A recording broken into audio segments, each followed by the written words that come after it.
آج سے قریباً 26 سال پہلے کی بات ہے کہ پاکستان آرمی میں ایک دھوبی بھرتی ہوا جو لانڈری کا کام کرتا تھا اور مختلف آرمی کے اعلیٰ درجے کے آفیشل سے اس کے بڑے اچھے تعلقات تھے، مگر حقیقت میں وہ بندہ بھارت کی خفیہ ایجنسی را کا انتہائی اہم ایجنٹ تھا۔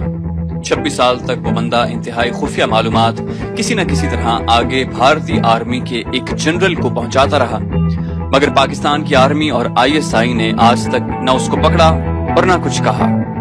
وہ بھارتی جاسوس پاکستان کے جنرل سے اتنا گھل مل گیا کہ کچھ باتیں اس کے کانوں میں انتہائی خفیہ پڑ جاتی اور وہ انہیں آگے پہنچا دیتا۔ بھارت میں اپنے فوج کے اعلیٰ عہدوں پر بیٹھے 3-4 لوگوں کے گروپ سے اس کے خاص تعلقات تھے۔ 26 سال تک وہ یہی سب کچھ کرتا رہا۔ پاکستان میں ہی اس نے شادی کی اور اس کے بچے بھی یہیں پیدا ہوئے، لیکن وہ بھارتی جاسوس جس آرمی آفیسر اور جنرلز کو آگے انفارمیشن دیتا رہا، وہ لوگ بذات خود ISI کے ایجنٹ تھے جو بھارتی آرمی میں کرنل، جنرل اور میجر کے عہدوں پر فائز تھے۔ جب پہلی دفعہ اس دھوبی نے انفارمیشن دی تو بھارت کی فوج میں ISI کے ایجنٹ جو بڑے عہدوں پر فائز تھے، انہوں نے پاکستان میں اعلیٰ عہدوں پر فائز لوگوں کو خبر دے ڈالی، مگر ساتھ ہی ساتھ کہا کہ جب تک یہ بندہ ڈیوٹی پر ہے اس کو ظاہر نہ ہونے دیا جائے کہ اس کا راز کھل چکا ہے، اور اسی طرح را کے منصوبے ہمیں پتہ چل سکتے ہیں۔ اس طرح وہ جو انفارمیشن دیتا ISI کے ایجنٹ اس کو تبدیل کر کے آگے بھارتی آرمی کو دیتے اور انہیں اپنے فائدے کے لیے استعمال کرتے۔ اسی چیز کو روکنے کے لیے پاکستانی میڈیا میں غداروں، سیاستدانوں میں غداروں پر پیسہ بہایا جاتا ہے تاکہ ISI اور آرمی کو بدنام کر کے قوم کی نظروں میں گرایا جا سکے، مگر اس منصوبے میں نہ وہ پہلے کامیاب ہوئے اور نہ انشاءاللہ کبھی ہوں گے۔ سید احمد ارشاد ترمذی، جن کا تعلق ISI سے تھا، وہ اپنی ایک تحریر میں لکھتے ہیں کہ وفاقی دارالحکومت اسلام آباد میں کئی ممالک کے سفارت خانے موجود ہیں۔ دنیا کے متعدد سفارت خانوں نے اپنے عملے کے بچوں کی ابتدائی تعلیم و تربیت کی غرض سے ایمبیسی اسکول کھول رکھے ہیں، خاص طور پر ان ممالک نے جن کے عملے کی تعداد زیادہ ہے اور طالب علم بھی کافی تعداد میں ہیں۔ یہ سلسلہ دنیا کے تقریباً سبھی ممالک میں موجود ہے اور بظاہر کسی حوالے سے بھی سفارتی آداب اور قواعد کے خلاف نہیں، مگر یہ بھی حقیقت ہے کہ ان اسکولوں میں محض درس و تدریس کا کام ہی نہیں ہوتا، بلکہ ان اسکولوں کے عملے کے کئی ارکان کو تعلیمی سرگرمیوں کی آڑ میں جاسوسی کے کام پر بھی مامور کیا جاتا ہے۔ خفیہ ایجنٹ اسی طرح کے دوسرے اداروں، مثلاً ایئر لائنز کے دفاتر، ہوٹلوں، لینگویج سینٹرز، ایوان ہائے ثقافت و دوستی اور مراکز اطلاعات میں بھی تعینات کیے جاتے ہیں۔ میں اور میری ٹیم معمول کی چیکنگ پر تھے کہ ہمیں بھارتی ایمبیسی اسکول کے ایک خاتون ٹیچر وینا کی سرگرمیاں مشکوک لگیں اور ہم نے اس پر نظر رکھنا شروع کر دی۔ چند دن بعد ہی ہمیں معلوم ہو گیا کہ مس وینا کا درس و تدریس سے کسی بھی قسم کا تعلق نہیں، بلکہ وہ استاد کے روپ میں ایک جاسوس ہیں۔ سانپ کو بل سے نکالنے کے لیے ہم نے منصوبہ تیار کیا اور ایک ہندو پاکستانی خاتون کو اپنے بیٹے کو بھارتی ایمبیسی کے اسکول میں داخل کروانے پر رضامند کر لیا۔ تمام پلان سمجھا کر ہندو پاکستانی خاتون نے بیٹے کی تعلیمی سرگرمیوں پر پریشانی اور دوسرے تیسرے روز اسکول میں آنا جانا شروع کر دیا اور جلد ہی مس وینا کے قریب ہو گئی۔ اور پھر ایک وقت آیا کہ دونوں قریبی سہیلیوں کی صورت مارکیٹوں میں شاپنگ، پارکوں میں چہل قدمی اور سنیما میں فلم دیکھنے جانے لگ گئیں۔ مس وینا اس ہندو پاکستانی خاتون کو اپنا اعلیٰ کار بنانے کا سوچ رہی تھی، جبکہ اس کو نہیں پتا تھا کہ سیاد خود جال میں پھنس چکا ہے۔ ہندو پاکستانی خاتون اور ہماری نظروں نے جلد ہی مس وینا کی حقیقت ہم پر آشکار کر دی اور اس کی کڑی نگرانی کا کام شروع کر دیا گیا۔ ایک روز بھارتی ایمبیسی کی جانب سے اسلام آباد کے ایک بڑے ہوٹل میں کمرہ بک کروایا گیا۔ یوں تو یہ ایک معمول کی بات ہے، مگر سفارت خانے کے مہمانوں کی شناخت اور ان کے بارے میں جاننا ہمارے فرائض میں شامل تھا۔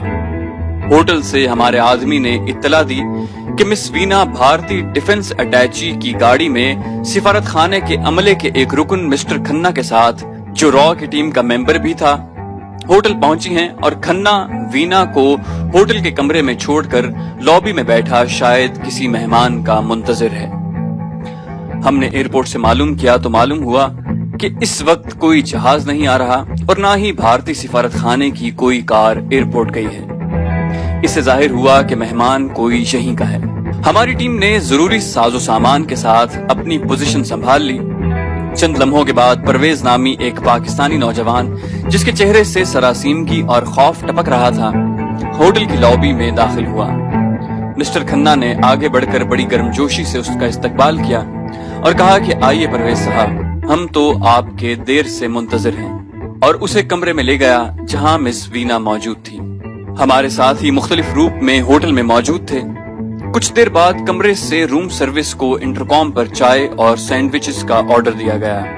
ہمارا تربیت یافتہ ویٹر فوری طور پر چائے کی ٹرالی لے کر روانہ ہو گیا جس میں ایک چھوٹا سا ٹرانسمیٹر نصب تھا۔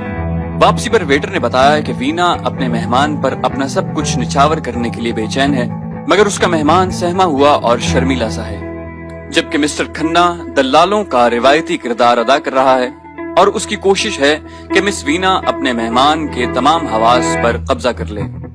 بہرحال ہم ٹرالی میں لگے ٹرانسمیٹر کی مدد سے ان لوگوں کی گفتگو سن رہے تھے اور اسے ریکارڈ بھی کر رہے تھے۔ کچھ ہی دیر کے بعد کھنہ کمرے سے باہر آ گیا اور اپنی کار میں بیٹھ کر واپس ایمبیسی چلا گیا۔ پرویز تقریباً آدھ گھنٹہ کمرے میں رہا اور وینا کو اپنا ایڈریس لکھوا کر اور وصل کا ایک اور وعدہ لے کر نیچے آ گیا، مگر اس کی حرکات و سکنات سے صاف ظاہر ہو رہا تھا کہ اس کی گھبراہٹ چوں کی توں ہے۔ ہوٹل سے نکلتے ہی ہم نے اس کا پیچھا کیا اور اسے اپنی گاڑی میں بٹھا کر اپنے ریسٹ ہاؤس لے گئے۔ تفتیش شروع ہوئی تو وہ اپنی شناخت کرانے سے ہچکچا رہا تھا۔ نتیجتاً ہم نے وینا کے ساتھ اس کی گفتگو کی ریکارڈنگ اسے سنائی تو اس کے چہرے پر ہوائیاں اڑنے لگیں۔ اس نے بچوں کی طرح رونا شروع کر دیا اور معافی مانگنے لگا۔ اس نے بتایا کہ میں پاکستان ایٹامک انرجی کمیشن میں انجینئر ہوں اور کھنہ کے ساتھ میری ملاقات لاہور سے اسلام آباد آتے ہوئے ایک بس میں ہوئی تھی۔ ہم بہت جلد دوست بن گئے اور کھنہ نے مجھے ایک خوبصورت ہندو لڑکی سے ملوانے کی پیشکش کی جسے میں ٹھکرا نہ سکا۔ ہمارے لیے اس میں حیرت کی کوئی بات نہیں تھی کہ بھارتی خفیہ اداروں نے چانکیہ کی تعلیمات کے مطابق عورتوں سے جاسوسی کا کام لینے کو بھی اپنے کلچر کا حصہ بنا رکھا تھا۔ مس وینا ابھی ہوٹل کے کمرے میں موجود تھی، یا تو وہ کھنہ کا انتظار کرتی یا پھر ایمبیسی فون کرتی کہ ہوٹل میں میری ڈیوٹی پوری ہو گئی ہے اور مجھے آ کر یہاں سے لے جایا جائے۔ اب ہمارے پاس ہوٹل کا محاذ ہی تھا اور وقت بہت کم۔ وینا تک رسائی حاصل کرنا خطرے سے خالی نہ تھا۔ وہ ہمارے کسی بھی اہلکار کے کمرے میں موجودگی کی صورت میں الارم بجا سکتی تھی اور ہمارے لیے ایک پیچیدہ سفارتی تنازع پیدا ہو سکتا تھا۔ دوسری جانب یہ ایک ایسی صورتحال تھی جس سے فائدہ نہ اٹھانا ہماری خفیہ روایات کے خلاف تھا۔ کسی بھی رسک کی صورت میں کامیابی کی توقع 50-50 تھی، تاہم مس وینا کی شخصیت اور کردار کو سامنے رکھ کر ہمیں اس بات کا یقین تھا کہ اگر اس صورتحال میں مہارت اور چابک دستی سے کام لیا جائے تو اس بھارتی جاسوسا کو شیشے میں اتارنا مشکل نہ ہوگا۔ ہمارے لیے یہ $1 ملین چانس تھا جسے آزمایا جا سکتا تھا۔ ہم نے لمحوں میں حتمی فیصلہ کیا اور کچھ ہی دیر میں منصوبے کے مطابق کیس آفیسر ہوٹل کے سیکیورٹی ایگزیکٹو کے روپ میں کمرے میں داخل ہوا، اپنا تعارف کروایا اور ہوٹل کی سروس کے بارے میں معمول کی گفتگو کرنے لگا۔ وینا کو ذرا برابر شک نہ گزرا، اس کے لیے سب معمول کی بات تھی۔ وہ انتہائی مطمئن اور خوشگوار موڈ میں تھی۔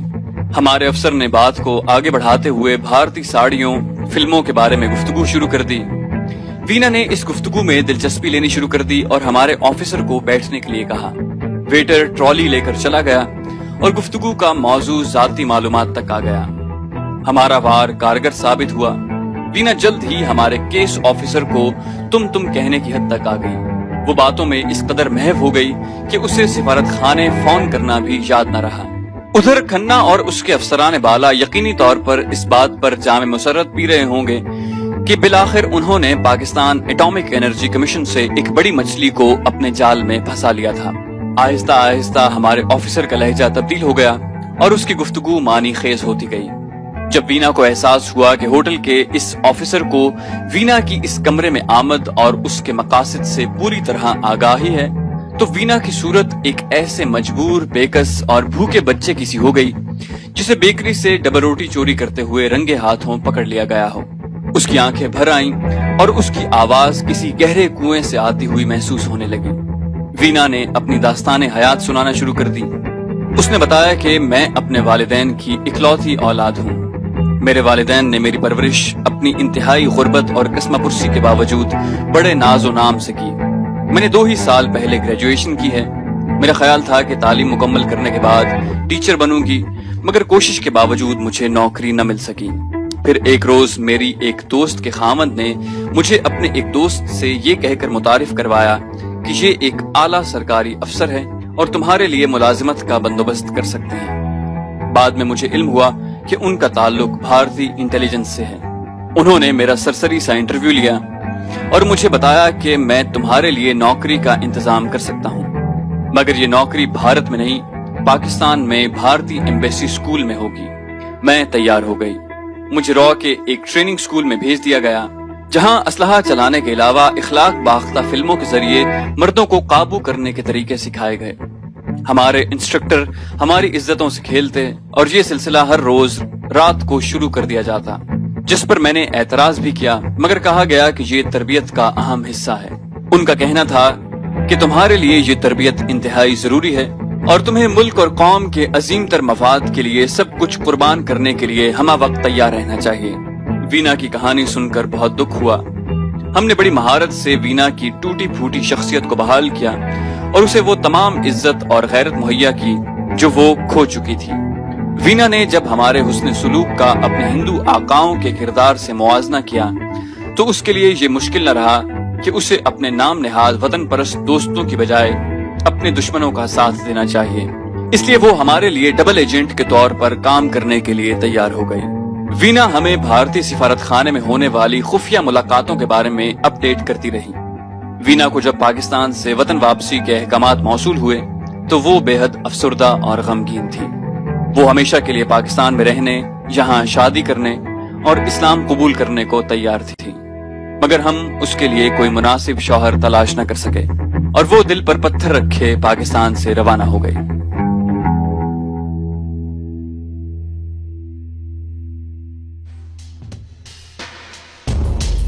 تو دوستو، یہ تھی ہماری آج کی ویڈیو۔ امید کرتے ہیں آپ کو ہماری ویڈیو پسند آئی ہوگی۔ جانے سے پہلے اس ویڈیو کو لائک اور شیئر کرنا مت بھولیے، اور اگر ابھی تک آپ نے ہمارے چینل کو سبسکرائب نہیں کیا تو اسے سبسکرائب کر لیجئے تاکہ آپ کو تمام ویڈیوز بلا تاخیر ملتے رہیں، اور ساتھ ساتھ کامنٹ کر کے ہمیں بتائیے کہ آپ کو ہماری ویڈیو کیسی لگی۔ ہم مزید ویڈیوز لے کر جلدی حاضر ہوں گے۔ اپنا بے حد خیال رکھیے گا۔ اللہ حافظ۔